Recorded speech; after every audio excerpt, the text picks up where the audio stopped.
मोदी जी, आज एक रहस्यमयी कहानी सुनाओ जिसमें कि डर भी हो और मजा भी आए। ऐसी कोई कहानी सुनाओ। चलो ठीक है, मैं तुमको एक हास्यमयी और जादुई कहानी सुनाता हूँ।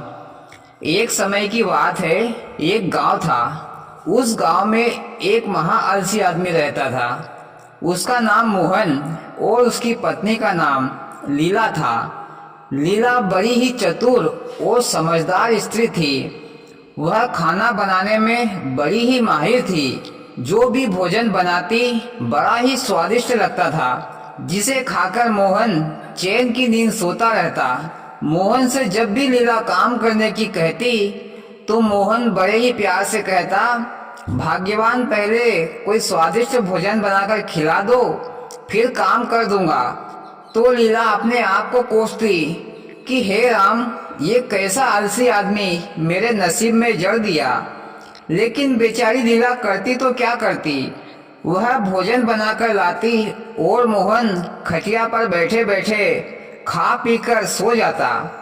मोहन का बस एक ही काम, खाना पीना और सोना। मोदी जी, मोहन इतना खाता पीता और सो जाता है तो खाने पीने के लिए कमाने कब जाता है?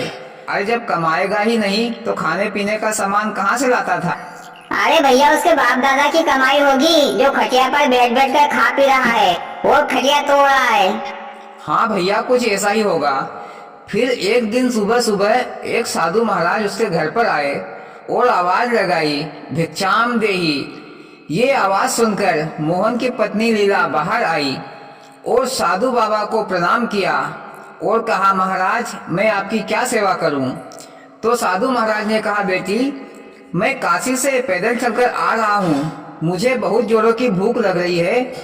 अगर आप मुझे भोजन बनाकर खिला दो तो आत्मा तृप्त हो जाएगी।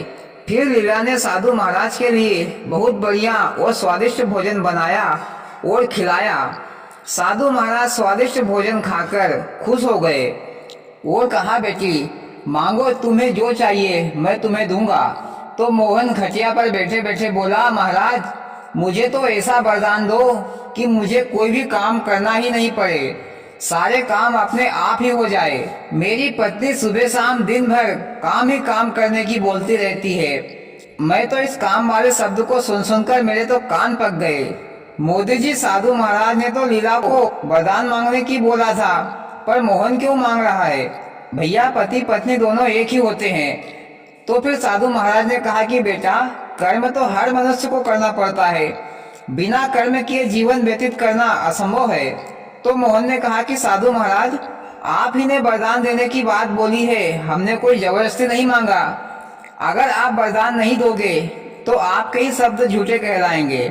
फिर साधु महाराज ने कहा कि ठीक है, मैं अपने शब्द वापस नहीं ले सकता, मैं तुम्हें ऐसा ही वरदान दूंगा।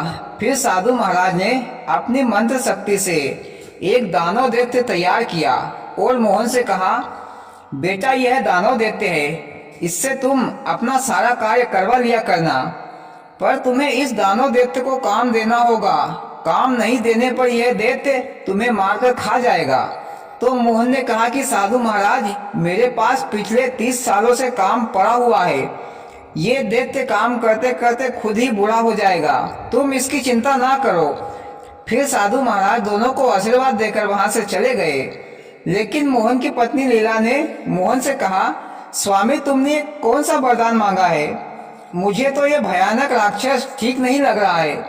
कहीं ऐसा ना हो कि ये राक्षस हमें ही मारकर खा जाए, तुम्हारा वरदान हमारे लिए मौत का कारण बन जाए। तो मोहन ने कहा कि बेवकूफ औरत, तेरा काम फ्री फोकट में हो रहा है, फिर भी फोकट में ही टेंशन ले जा रही हो।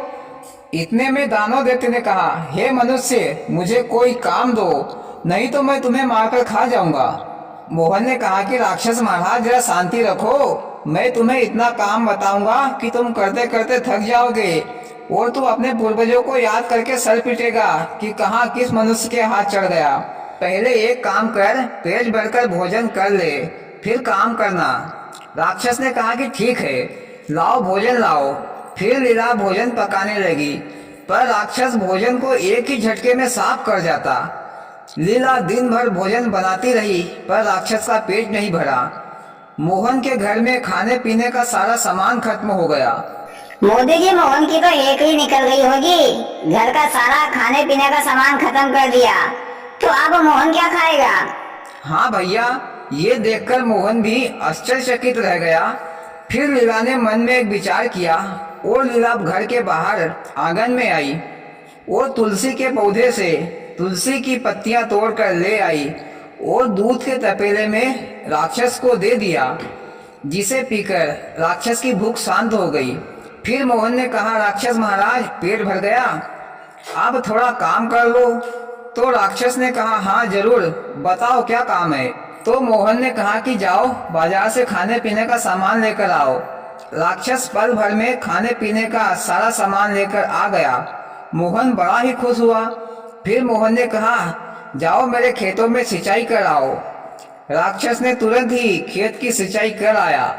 ऐसा करते करते मोहन ने 1 घंटे के अंदर सारा काम करवा लिया। पर अब मोहन को कोई भी काम नहीं याद आ रहा था कि अब वह राक्षस से क्या काम कराए। फिर टेंशन में आ गया। मोहन ने अपने पत्नी लीला से कहा, भाग्यवान, अब मैं राक्षस को क्या काम बताऊं, मेरी तो समझ में कुछ नहीं आ रहा है। तो लीला ने कहा, स्वामी, मैंने तुमसे पहले ही कहा था, आप गलत वरदान मांग रहे हो। आपको अपना काम स्वयं ही करना चाहिए था। अगर आप राक्षस को काम नहीं बताओगे तो ये राक्षस हमें मारकर खा जाएगा। फिर मोहन ने कहा कि भाग्यवान, मैंने गलती तो कर ली, पर मुझे इस राक्षस से बचाओ। मैं वादा करता हूँ कि अब मैं अपना काम स्वयं ही कर लूंगा। फिर लीला ने कहा कि ठीक है स्वामी, तुम इस राक्षस से कहना कि बाहर खेतों में एक लकड़ी का बड़ा सा खंभा गाड़े और उस खंभे को तेल से अच्छी तरह से नहलाए। फिर उस खंभे के ऊपर चढ़े उतरे, फिर चढ़े फिर उतरे, बस यही काम करवाना। चढ़ने उतरने का काम कभी भी खत्म नहीं होगा और ना ये राक्षस तुमसे कोई दोबारा काम मांगेगा। फिर मोहन ने राक्षस को ऐसा ही काम बताया, जिससे वह राक्षस उस खंभे के ऊपर चढ़ने उतरने का काम करने लगा और वह कभी भी उस काम को पूरा नहीं कर पाया। इधर मोहन दूसरे दिन से अपना सारा काम स्वयं ही करने लगा और आलस को छोड़ दिया और हंसी खुशी रहने लगा। और भैया, कहानी खत्म। वाह मोदी जी, क्या रहस्यमय कहानी सुनाई, सुनकर मजा आ गया और आश्चर्य भी हुआ। और भाइयों, आपको कैसी लगी मोदी जी की कहानी? अच्छी लगी हो तो प्लीज वीडियो को लाइक और चैनल को सब्सक्राइब जरूर करना। भोलेनाथ सबके साथ।